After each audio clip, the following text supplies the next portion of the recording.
Hello guys, it's Kyle here back again. So I'm going to talk about some Assassin's Creed 3 game review and all that stuff. If you can tell, this is not my usual background because I'm currently cleaning out that room because I'm going to make some more room and all that stuff so it's more spacious and more watchable, so I have a better camera angle because I do record in my storage room. Okay, let's get started with the game review for Assassin's Creed 3. So this takes place in America. There's no better way to show your American pride than waving the American flag. Now, bring that same spirit indoors with the amazing electronic waving flag that always waves proudly. It takes place during the American Revolution, and it's just the best game they have so far. So I'm just gonna go. I can't snap. There we go. I can snap now. But I'm gonna go run down the basics of, the plot. Okay, so you got this assassin, right? You got this assassin. No shit. Okay? You go to America to find this little. You got this little necklace thingy-majiggy, and then you go find this little doorway, because that's what we're trying to find, a door. And then you do all this crap in America, killing the, British, do what we do best. You have this best friend of yours that you trust and all that stuff, and then he finally gets recruited, and then, there's this little meeting being held, and he's like, okay, you want to be one of us? Right? And I'm like, yes, he's finally going to be an assassin with one of us, because I really do like this guy. He puts on the ring, and he says, welcome to the Templars. And I was like, what the fuck is going on? And then apparently, he was related to Desmond, but apparently, he was a Templar. So that was the biggest plot twist ever. And then, you still end up playing as him, and then you start dating this girl. Well, not dating, but you do screw her. This Native American woman, and then shit goes down, and then you play as this kid, and then you play as the Indian kid who's actually son of the girl that your old character screwed.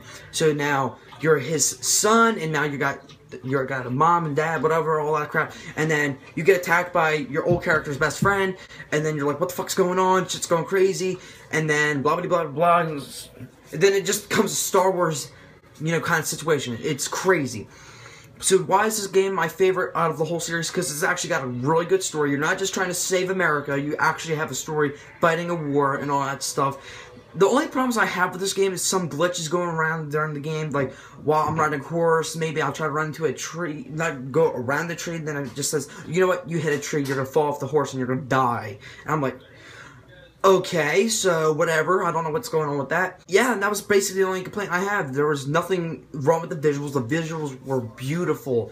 And the storyline, I just can't get enough of the story. It was like a family drama. I wish they gave a little bit more Benjamin Franklin, but they didn't. The game was already long enough, which I really did like. It was 12 sequences. Normal games from the past were only like 8. And the first 3 were kind of short, and then they started getting really, really, really long. But I did like the length of this because there was an actual story being told. You do play as this Indian kid, and then he gets older, older. And he's really naive, but he is the most relatable character out of all of them. Ezio is my favorite, but he's not the most relatable guy because he's just too awesome for me. But this kid is really relatable because he gets too pumped up, and then he thinks he's all that just because he has these skills now. He thinks he can do everything on his own, and he gets his ass kicked a lot. And then the controls are a little bit more complex because you can't just block with the R1 button and circle. You actually have to press circle on time or you're going to get hit and die. And there's a lot of these bigger characters. And another complaint I have, I guess, is like it took a long time to kill some of these characters. Like, they're just oversized like me. If they're a little bit bigger than the average guy, it takes like 12 slices to kill them, and then you gotta stab him, stab him, stab him. But there's nothing wrong with this story, and it's probably got one of the biggest cliffhangers since the beginning. Because in the beginning of the game, not this game particularly, in the beginning of the series, you think it's just a normal game, just like going back in time without any magical elements with the apple and stuff like that. And you're like, okay, cool, you're just going back in time, figuring out what your ancestors did. And then they introduced the apple. They introduced this fantasy, science-y kind of thing. And then that's when it all kicked off. And I thought that was the biggest drop-off of them all. And then one of your friends dies in the third one, or I think third one or fourth one. I think third one. When I mean third one, I mean Brotherhood, not Assassin's Creed 3. It's kind of confusing, but whatever. So yeah, I do recommend you play this game. If you have played the other games, play these games in order, because there's a huge story to them. This isn't just a, you know, go take over a city anymore. This is actually a complex storytelling thing going on now.